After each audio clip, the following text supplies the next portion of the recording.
let's talk about the documentary. Yep. I was lucky enough to see it last night, and I was absolutely gripped from the moment it started all the way through. The idea of what Prince William is driving at is the world of football and how there seems to be this lack of awareness of mental health for footballers, both male and female footballers, but particularly this focuses on men. It's something that you went through. You played football at the highest level, right up to the Premier League yourself, but struggled with your own mental health. What was it that started the anxiety for you, Marvin, and how bad did it get? I think for me, it was a combination of my personal experiences, things that I'd experienced in life, and a lot of the pressure that I faced having moved away from the environment at Watford I had, playing in the Championship, being a young player, to then going into a Premier League big club at Bolton, and the transfer fee hanging over my head, and the expectancy of what I needed to deliver, and I found it difficult to deal with. And being away from home and not having a support network directly around me made it equally as tough. And no one to talk to, and you didn't feel like you could talk to anyone, so much so, and you talk about this in the documentary, you actually tried to take your own life, didn't you?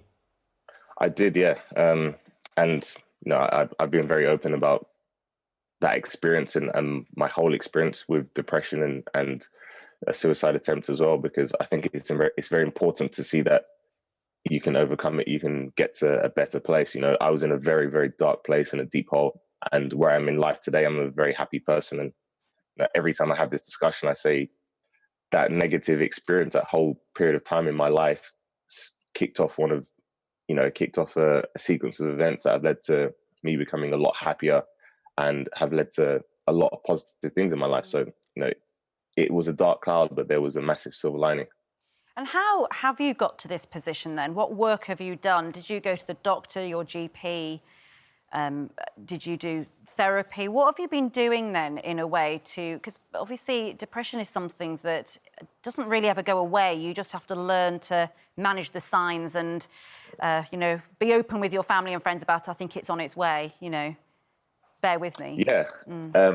So when I was at Bolton at the time, I was seeing a doctor, which my wife pretty much forced me to go and see, and I was seeing her for a couple of years, and beyond that, actually, I saw multiple different therapists,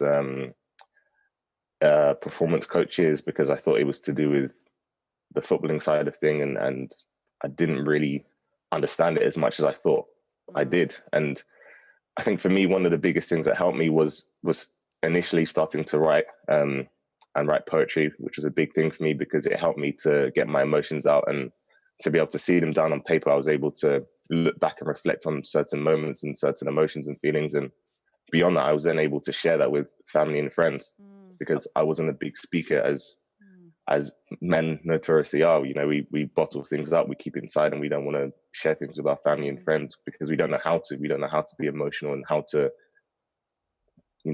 be vulnerable at times. And Marvin, in a very masculine world of football and the competitive environment that you're in, everyone's vying for their position in the team. They don't want to show any weakness at all because that might mean that the manager won't put them on the pitch and might not pick them because they think that they're not fully there.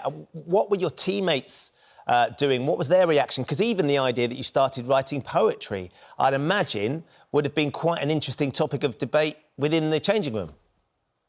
Yeah, I mean, well, this only really came to light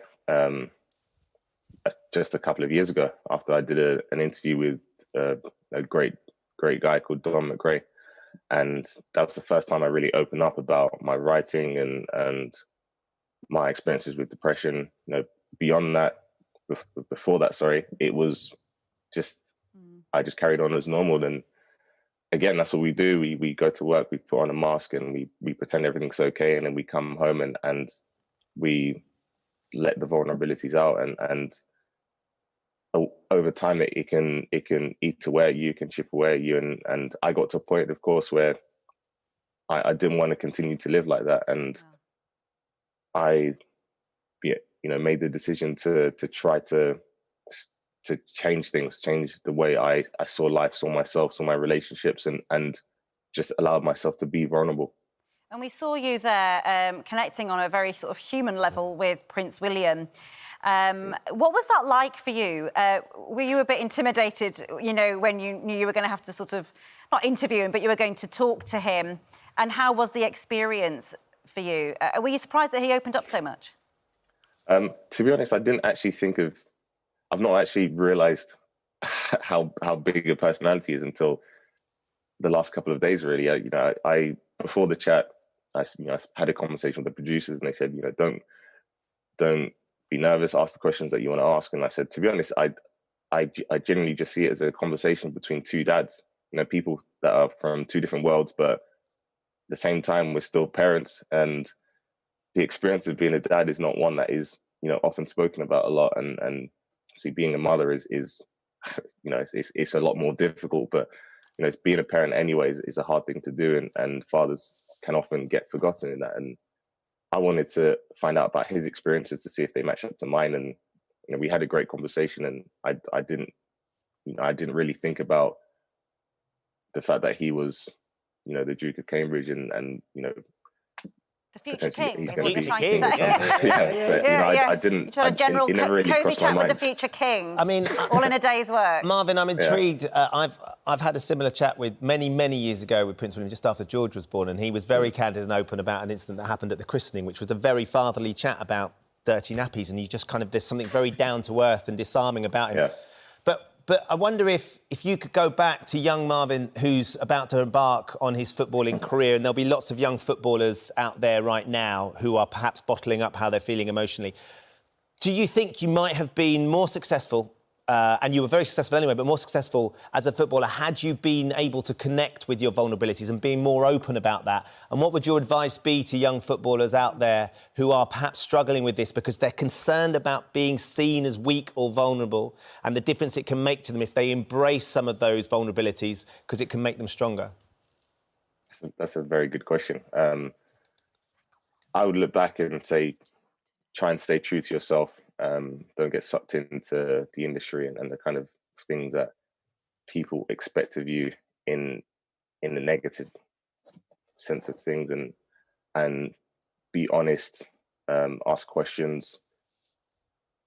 I think for me that was a big thing, is just having the confidence to be yourself, you know, at all times, you know. And it probably is slightly easier now because football has, I mean, throughout the course of my career, football changed a lot, and football's coming into a place where it's probably a lot more in line with society, because the industry is very much open. You know, social media has created a, you know, it's almost bridged the gap in that sense. Yeah. So I would say to a young player, just have your support networks, trust them.